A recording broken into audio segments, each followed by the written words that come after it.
예수님께서는 이사야서 6장 9절을 인용해서 너희가 들어도 보아도 현실은 실제는 듣는 것이 아니고 보는 것이 아니다 라는 말씀을 하고 계십니다.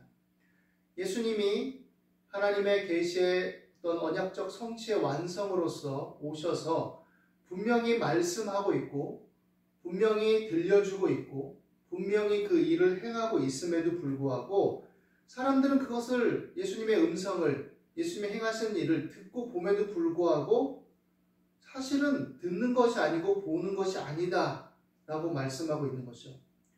그것은 무엇을 의미하는 것입니까? 그 의미를, 그 내용을, 그 본 실상을 알아채지 못하고 깨닫지 못하고 또 받아들이지 못하고 있다는 것을 의미하는 것이죠. 아니 사람들은 내가 들었어, 내가 봤어 라고 말합니다. 그런데 들은 사람의 전해주는 이야기, 본 사람의 또 그 목격한 이야기를 우리가 들어보면 저마다 차이가 있어요.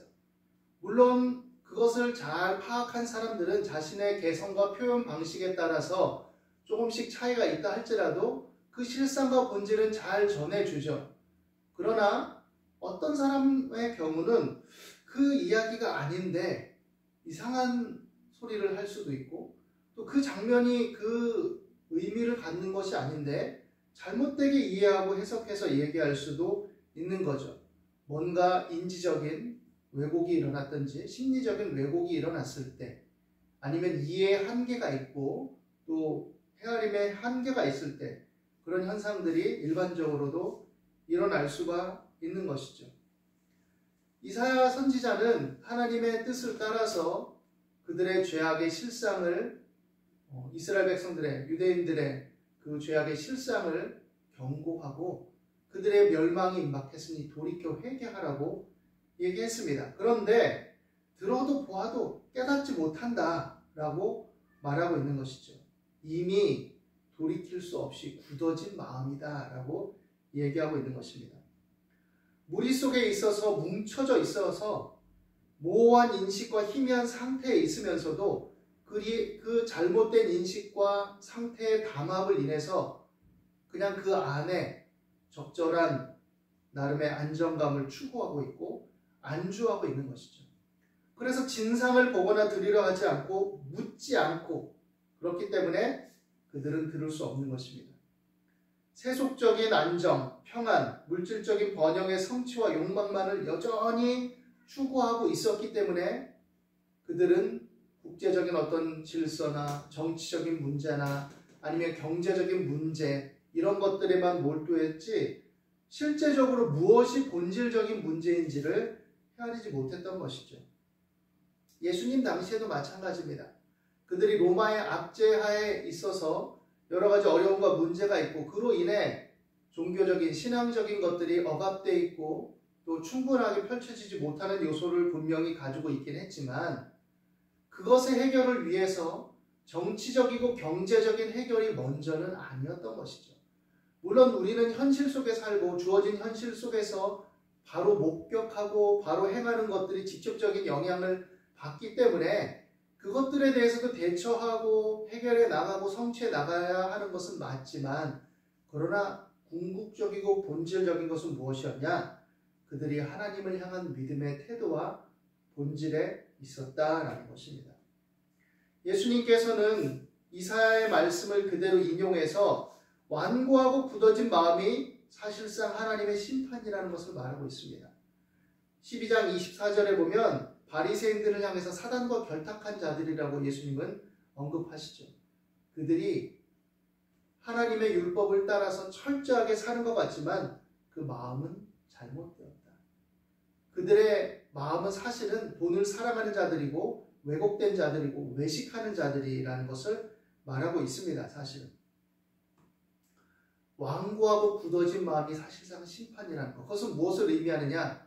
들려주어도 듣지 못하고 보게 해줘도 보지 못하는 것은 사실은 그 마음의 완고함 속에서 하나님을 향하고 또 추구하지 않고 있다라는 것을 의미하는 것이죠.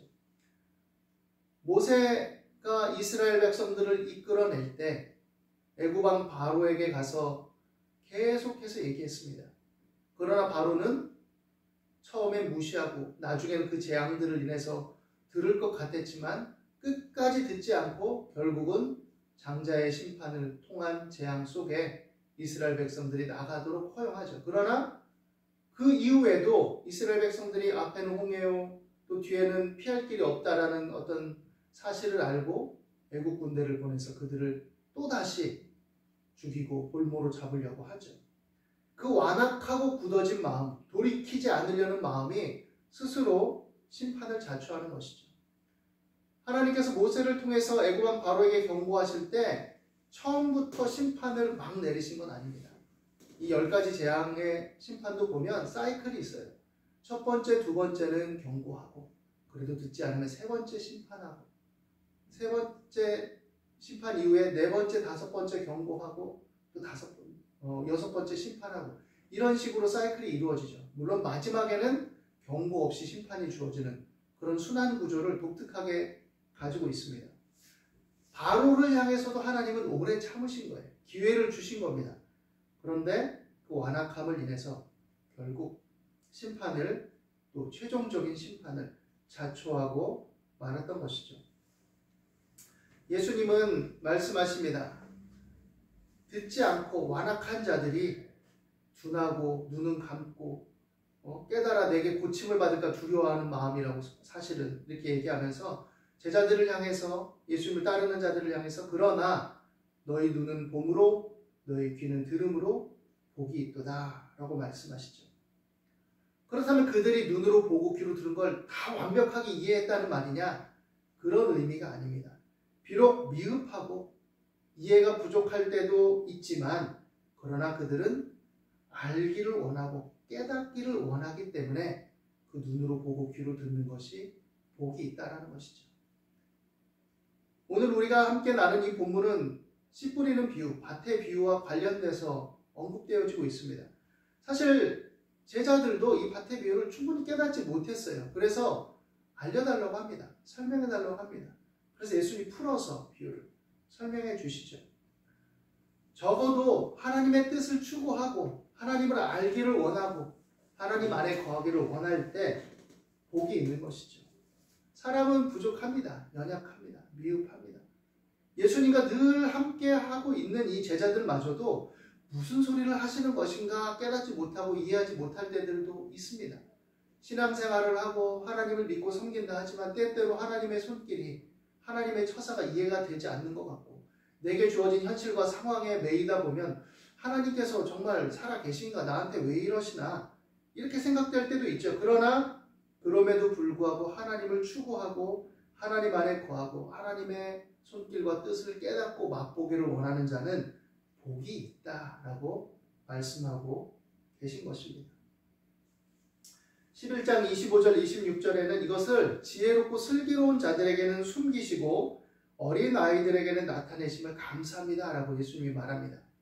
지혜롭고 슬기로운 자들, 많이 배웠다는 사람들, 바리새인들, 율법에 철저한 사람들, 제사장들 이런 사람들은 오히려 그들의 지식을 빙자해서 예수님을 거스리고 반대하고 대적했습니다.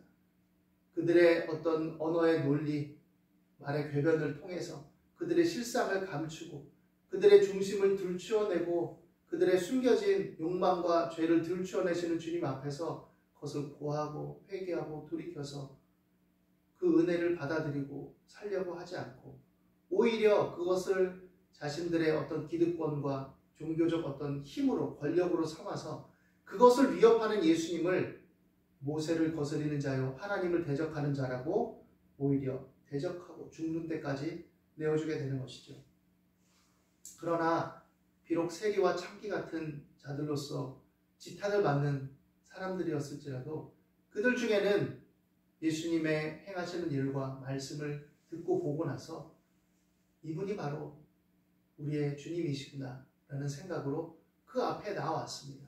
현실 속에서 그렇게 살 수밖에 없었던 연약함, 그 허물, 죄들을 인해서 통회하면서 아파하면서 그 무능함과 무력함을 인해서 또한 자신을 한탄하고 책망하면서 나와서 그냥 나는 죄인입니다 라고 고백한 것이죠. 어린 아이들 같은 무능하고 순진하고 미약하고 어리석은, 그러나 주님 안에 거하기를 원하는 자들을 주님은 받아주셨던 것입니다. 이것은 신비고, 이것은 은혜고, 이것은 능력이죠. 예수 그리스도를 통해 분명하게 드러내 주시고 나타내 주신 것입니다. 옛적의 선지자들을 통해서 여러 부분과 여러 모양으로 말씀하셨던 하나님께서 이제 이 모든 날 마지막에 예수 그리스도를 통해 선명하게 그 은혜를 드러내셨고, 그 구원의 길을 드러내셨고, 모든 죄와 허물이 예수 그리스도로 말미암아 용서받고 덮어지며 모든 사람이 예수 그리스도 안에서 구원의 은혜를 받을 수 있는 길을 누릴 수 있다, 열린다라는 것을 보여주시는 것이죠. 그리고 나서 이 씨 뿌리는 비유를 들으라고 말합니다. 들으라. 사람들의 상태를, 마음의 상태를, 밭의 상태를 얘기합니다. 예수님은 듣는 자, 듣지 않는 자, 보는 자, 보지 못하는 자가 있다는 것을 아셨습니다. 그리고 많은 사람들이 오히려 듣지 못하고 보지 못할 것이라는 것도 아셨습니다. 그럼에도 불구하고 이사야 선지자가 듣는 자들이 없어도 전했듯이, 에스겔 선지자가 듣고 깨닫는 자가 없고 나오는 자가 없다 할지라도 그러나 그들 중에 선지자가 있었다는 것을 알 것이니 너희는 전하라 했던 하나님의 말씀을 따라 전했듯이, 예수님은 자신의 일을 독생자로서, 그리스도로서, 구속주로서 자신의 사명을 감당했던 것이죠. 우리가 이 세상을 살아갈 때 알아주는 자가 없고 힘겹고 어려워도 믿음을 지키고 살아가는 것은 하나님의 증인으로서 살아가는 것과 같다라는 것을 알아야 됩니다. 그래서 우리는 들어야 돼요. 우리는 보아야 됩니다. 씨 뿌리는 비유를 통해서 예수님은 말씀하시죠. 어떤 사람은 길가와 같다. 그래서 길가에 뿌려지니 그 길가는 어떻습니까? 많은 사람들이 왕래하는 곳이기 때문에 기경한 밭처럼 그렇게 씨앗이 잘 심겨질 수 있는, 담겨질 수 있는 곳이 못 되는 것이죠. 많은 사람들이 왕래하는 굳어진 밭, 이것은 현실과 이 세상이 전부인 사람들. 그래서 세속적인 인식과 사고 속에서 세상의 욕망과 현실의 어떤 논리를 쫓기 때문에 전혀 씨가 들어갈 틈이 없는 사람들. 그래서 겉도는 겁니다.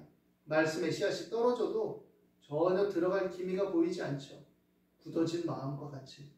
그래서 새들이 와서 바로 쪼아먹어 버립니다. 이 새들은 바로 사탄을 의미하는 것이죠.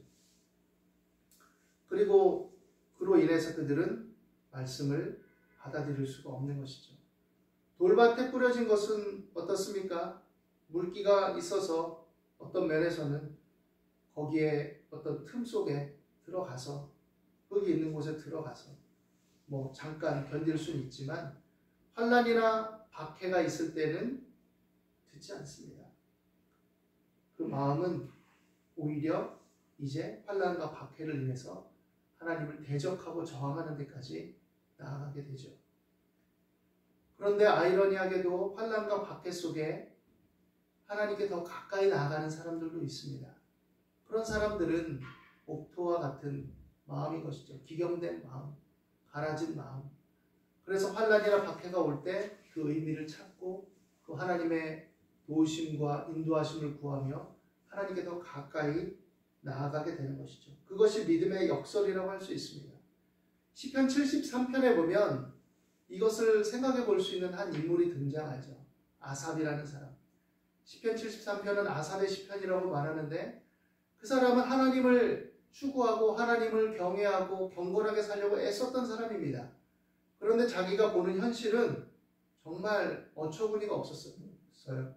하나님을 거스리는 자들, 교만한 자, 그리고 자기 이익과 탐욕만을 추구하는 사람, 지극히 현실적이고 세속적이며 하나님은 안중에 없는 사람이 잘 먹고 잘 살고 부유하고 오히려 또 성문에 앉아서 지도자 노릇하고 교훈을 주는 사람 노릇하고 그 자식들도 잘 되고 승승장구하고 번성하고 죽을 때도 편안하게 죽고, 그러니까 아삽은 혼란에 빠진 겁니다. 이게 뭡니까 하나님?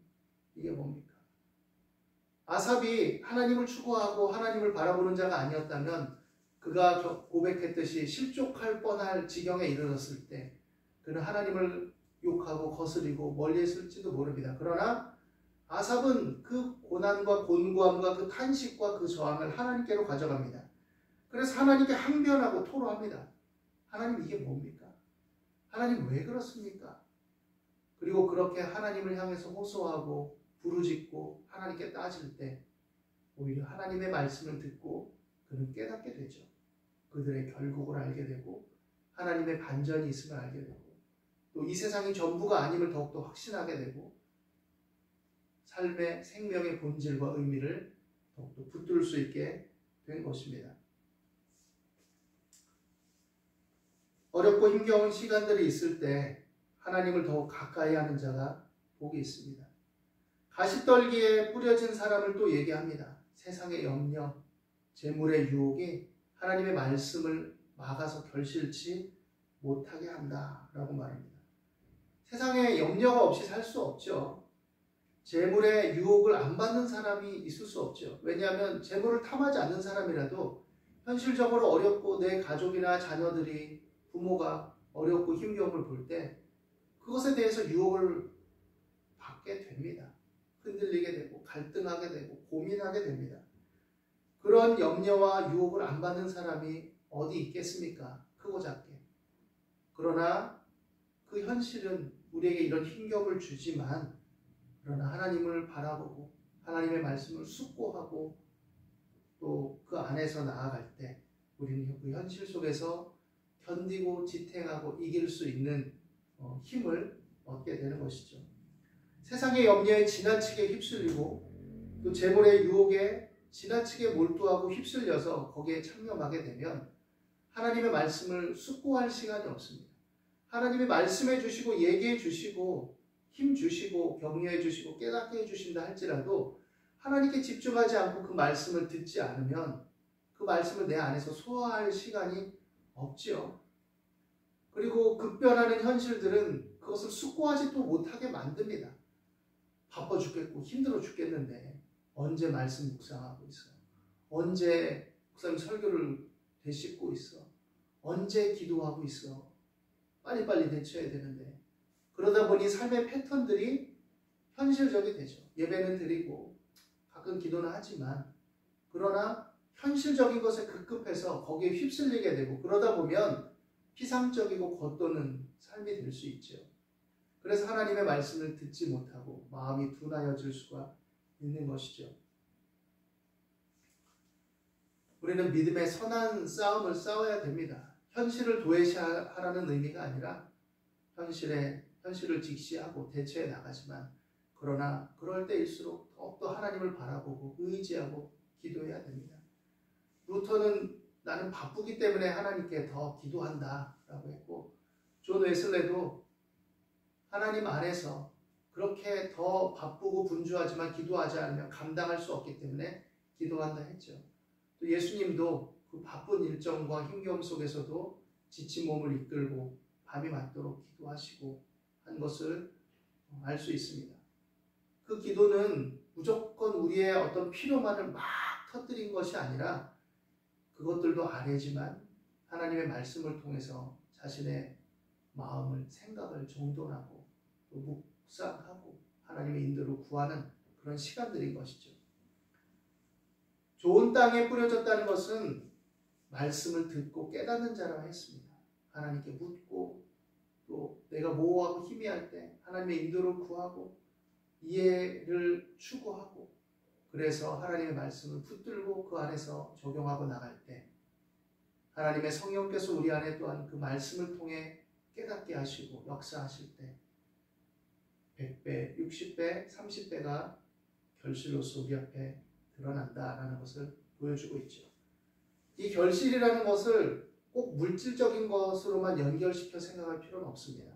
또 그 반대로 물질이 아닌 그냥 심리적이고 정신적이고 영적인 것으로만 말할 필요는 없습니다. 우리에게 필요를 따라 우리에게 합당한 대로 하나님께서 결실하게 하시는 것이죠. 근본적으로 공통분모가 되는 것은 우리의 믿음의 열매로서 하나님이 기뻐하시는 신앙적 성숙과 성장을 통한 결실로서 그런 것들이 연결돼서 다 같이 주어지게 되는 것이죠. 하나님을 바라보고 믿음 안에 서서 우리가 하나님을 더 추구하게 되기를 바랍니다. 때로 우리가 이해가 잘 안 되고 힘겨워도 우리가 보고 들음으로 복이 있음을 알고, 또 우리가 지금은 이해가 좀 부족하고 깨닫지 못해도 그러나 하나님 안에서 이해를 추구하고 깨닫기를 원하고 보기를 원하고 듣기를 원하며 나갈 때 하나님은 그 모든 것 속에서 역사하시고 우리 마음을 붙들어 주시고 우리에게 힘을 주실 것입니다. 하나님을 사랑하는 자, 곧 그 뜻대로 부르심을 입은 자들에게는 모든 것이 합력하여 선을 이룰 줄로 믿습니다. 기도하겠습니다. 하나님, 삶이 고단하고 피곤하고 힘겹고 현실적인 문제들이 밀려올 때 우리는 압박을 받고 흔들리며 염려하고 또 유혹에 흔들흔들합니다.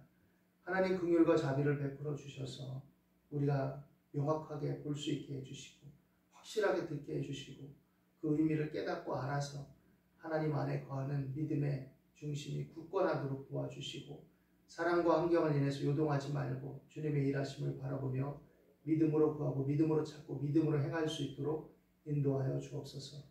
오늘도 주의 성령께서 교통하시고 함께 하심을 믿고 의지합니다. 예수 그리스도 이름으로 기도드립니다.